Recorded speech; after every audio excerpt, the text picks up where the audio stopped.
Welcome to my channel. What if the life you are living today is not your final life, but only the result of the person you have practiced being every day? Imagine waking tomorrow with the same fears, same excuses, same habits, and same choices, then discovering 10 years later that nothing changed because you never changed. Now imagine another future where you become calmer, stronger, more disciplined, and more confident, not through magic, but through small decisions made when nobody is watching. That future can begin today. This is not about becoming perfect. It is about becoming different on purpose. There was a young man named Ryan who believed his life was simply unlucky. He wanted better English, better confidence, better health, and better opportunities. But every morning he promised himself that he would start tomorrow. His alarm rang at 7, but he stayed in bed. He planned to study, but opened his phone. He wanted to exercise, but felt tired. He dreamed about success, but avoided difficult work. Every evening, Ryan felt disappointed, yet he blamed his situation. One night, after another wasted day, he looked into the mirror and asked a question that changed everything. If I keep living exactly like this, where will I be 5 years from now? He did not like the answer. That was the first turning point. For the first time, Ryan stopped blaming his past, his family, his job, and his circumstances. He accepted a painful truth. His daily choices were creating his daily life. This did not mean his problems were imaginary. It meant he finally understood that he had power over his next decision. The next morning, he took a notebook and wrote one sentence: I am responsible for the person I become. Then he wrote another question: who do I want to be? At first, he wrote successful. Then he realized that success was too unclear. He needed a picture of the person behind the success. He wanted to become someone who woke up with purpose, spoke English without fear, protected his health, finished important work, controlled his emotions, and kept promises to himself. That became the second turning point. Ryan stopped asking, what do I want to get? And started asking, who must I become to get it? He understood that goals could give him a destination, but identity could guide his daily choices. If he saw himself as a learner, he would practice. If he saw himself as disciplined, he would act even without motivation. If he saw himself as confident, he would speak even when his voice shook. So he created a simple identity statement and read it every morning. I am becoming a focused, disciplined, confident person who learns every day. At first, the words felt strange. His old mind whispered, you are pretending. Ryan almost believed it. Then he remembered that every new identity feels unfamiliar before it becomes normal. The third turning point came when he decided not to wait until he felt like a new person. He would act like one first. His first test arrived that same morning. His phone was beside his bed. Normally, he would scroll for an hour. This time, he placed it across the room, stood up, opened the curtains, drank water, and sat at his desk. He studied English for 15 minutes. It was not impressive. Nobody applauded. Nothing dramatic happened. But Ryan felt something different. He had kept one promise to himself. The fourth turning point came that evening when he faced another choice. He was tired after work and wanted entertainment. His old habit said, you deserve to relax. His new identity asked, what would the person I want to become do now? Ryan almost laughed at the question, but he opened his notebook and practiced speaking English for 10 minutes. He made mistakes. He forgot words. He felt embarrassed even though nobody was listening. Still, he continued. That night, he realized something important. Transformation was not a giant event. It was a collection of small moments when he chose his future instead of his comfort. The next week was harder. Motivation disappeared. Ryan woke up late twice. He skipped exercise. He spent too much time online. His old habits seemed stronger than ever. On Friday night, he felt like quitting. Then he opened his notebook and saw his sentence. I am responsible for the person I become. The fifth turning point came when Ryan refused to treat one bad week as proof that he could never change. He changed his question from why did I fail to what can I change tomorrow? He closed the notebook, set his alarm, prepared his clothes, and placed his phone outside the bedroom. Tomorrow would be different. For the first time, Ryan understood that change had already started. The next morning, Ryan woke before his alarm. For a few seconds, he wanted to return to bed, but he remembered the person he had decided to become. He stood up, opened the curtains, and began his new routine. Yet he soon discovered another problem. His environment was working against him. His desk was crowded, his phone was always nearby, and his social media feeds were filled with distractions. He could fight these distractions every day, or he could make them harder to reach. The sixth turning point came when Ryan changed his environment instead of depending only on willpower. He cleaned his desk, removed unnecessary apps, turned off most notifications, and placed his phone in another room during study time. Then, he put his English notebook where he could see it every morning. These changes look simple, but they made good choices easier and bad choices harder. Ryan was beginning to understand that discipline was not only about having a stronger mind. Sometimes discipline meant creating a smarter environment. At work, however, Ryan faced a bigger challenge. His coworkers often complained about everything. They complained about customers, money, managers, traffic, and even small problems. Ryan had joined those conversations for years. He thought complaining helped him feel better, but he noticed that after every conversation, he felt more tired and negative.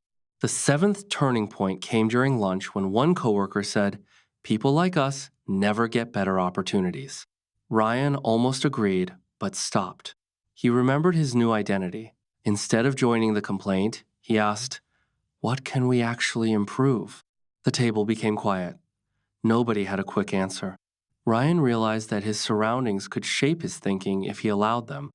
He could not control every person around him, but he could control what he repeated, what he listened to, and what he brought into conversations.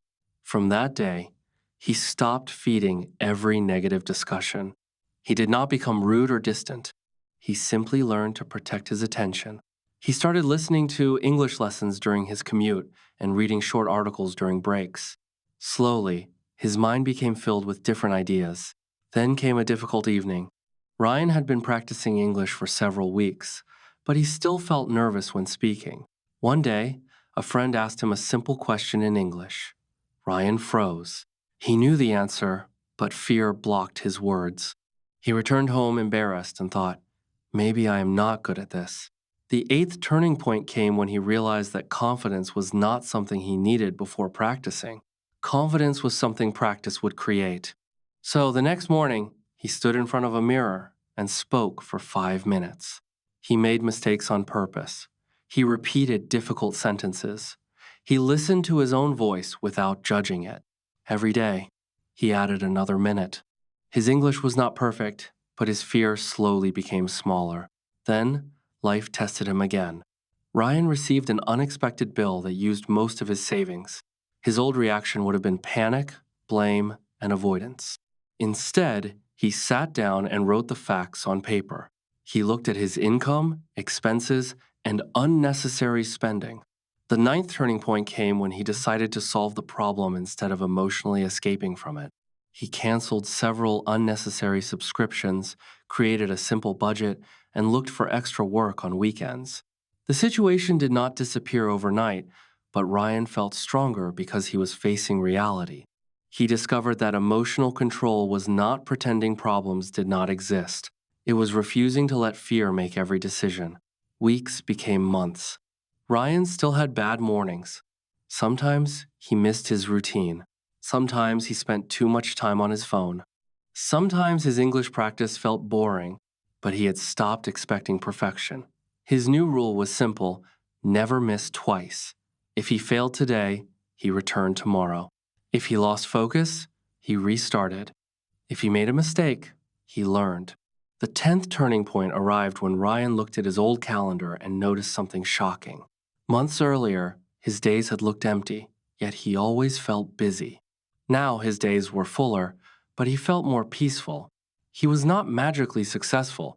He had simply become more intentional. His habits were beginning to match his identity. One evening, Ryan wrote in his notebook, "I used to wait for my life to change, Now I understand that my life changes whenever I change what I do. He closed the notebook and smiled. The journey was far from finished, but for the first time, he trusted himself to continue. He no longer needed a perfect day to feel proud. He only needed another chance to make one better choice, then another, until better choices became his normal way of living. 3 months passed, and Ryan's life looked different, but not because everything had become easy. In fact, new challenges were appearing. He had become more disciplined, but now he had to protect the progress he had made. One Monday morning, his manager offered him a chance to lead a small project. Ryan immediately felt nervous. He had never led a project before, and part of him wanted to say no. The old Ryan would have avoided the opportunity because he was afraid of making mistakes. The new Ryan asked himself one question: what would the person I am becoming do? The 11th turning point came when he accepted the opportunity before fear could answer for him. He did not pretend to know everything. He told his manager, "I am willing to learn." That sentence changed something inside him. He understood that confidence did not mean believing you could do everything. It meant believing you could learn what you did not know. The project was difficult from the beginning. One team member disagreed with Ryan's plan. Another missed an important deadline. A customer complained about a small mistake. Ryan felt pressure building inside him. For a moment, he wanted to become angry and blame everyone. But he remembered the emotional control he had been practicing. He took a slow breath, looked at the problem, and separated facts from feelings. He spoke calmly with his team and created a new plan. The project was not perfect, but it moved forward. That night, Ryan realized that his old habits had not disappeared. They were simply becoming easier to recognize. This was important.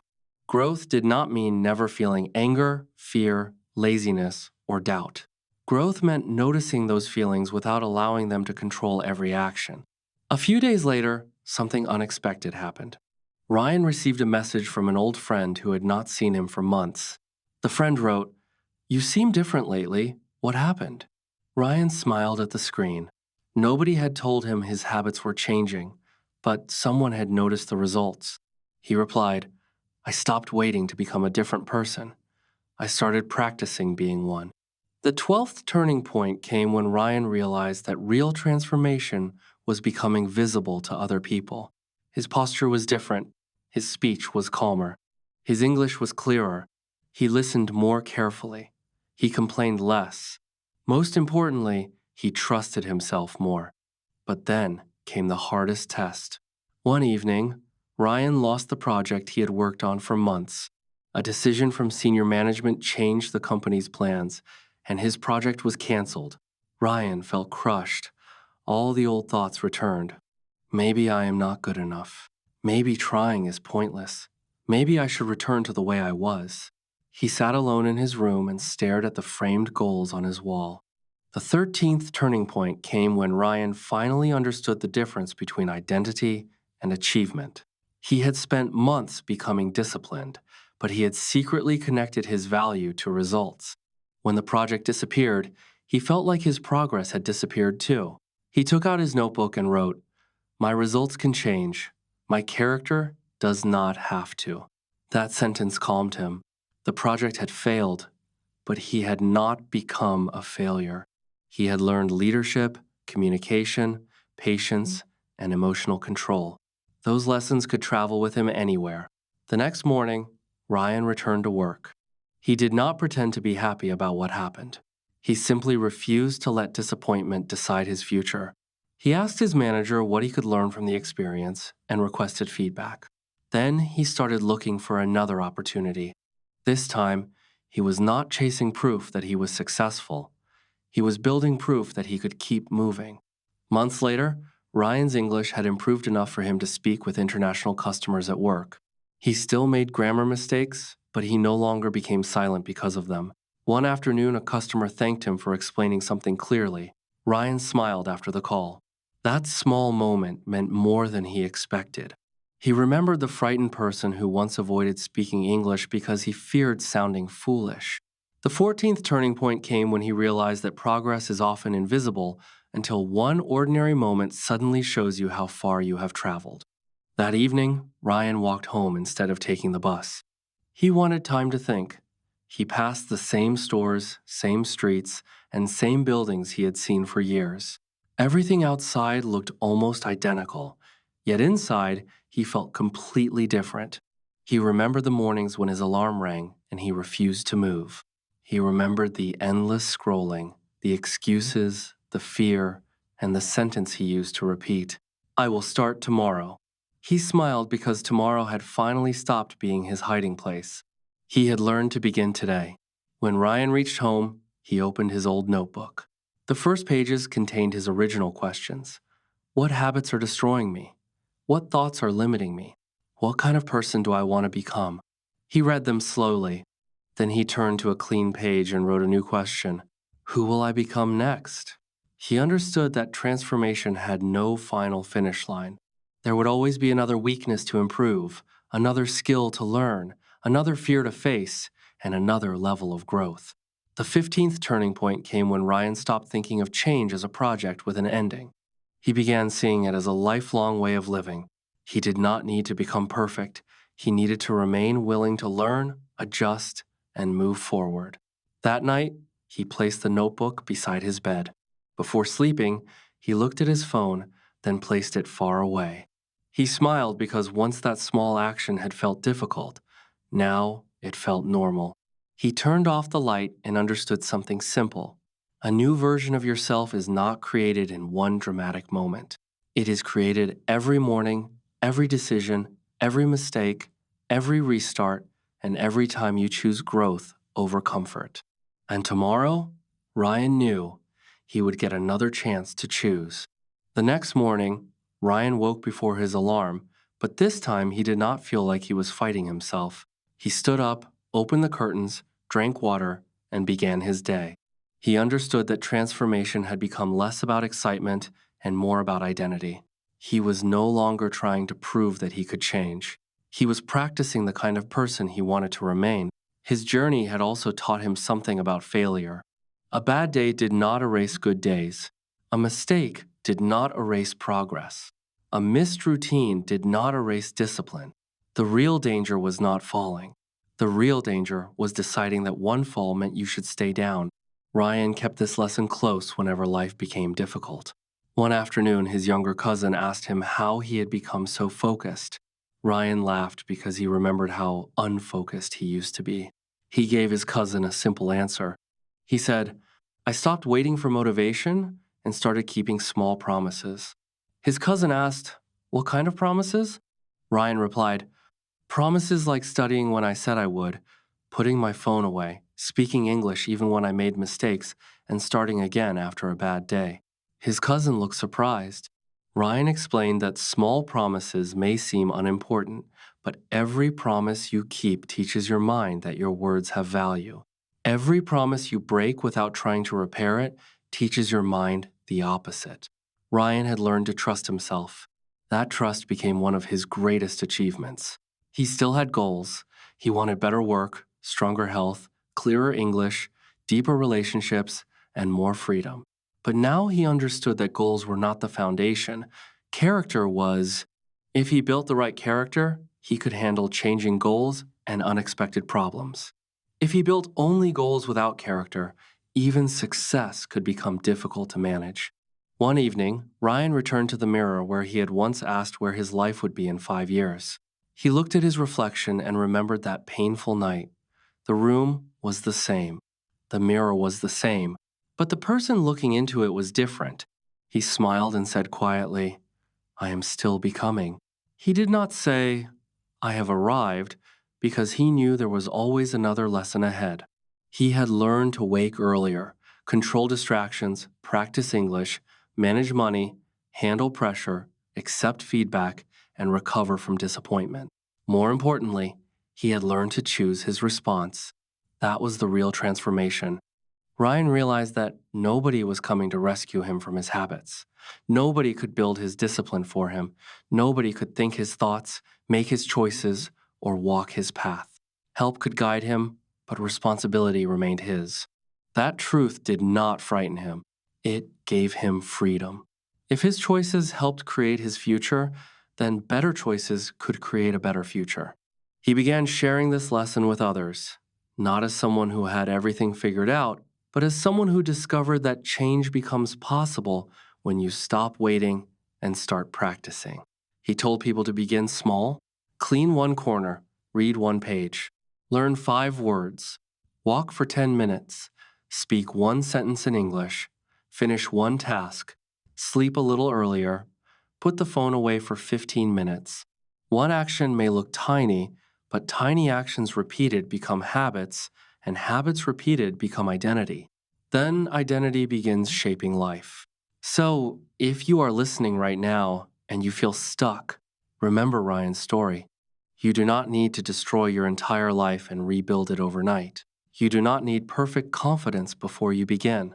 You do not need to know every step. You need to choose the next right step. Ask yourself, what would the better version of me do today? Then do that one thing.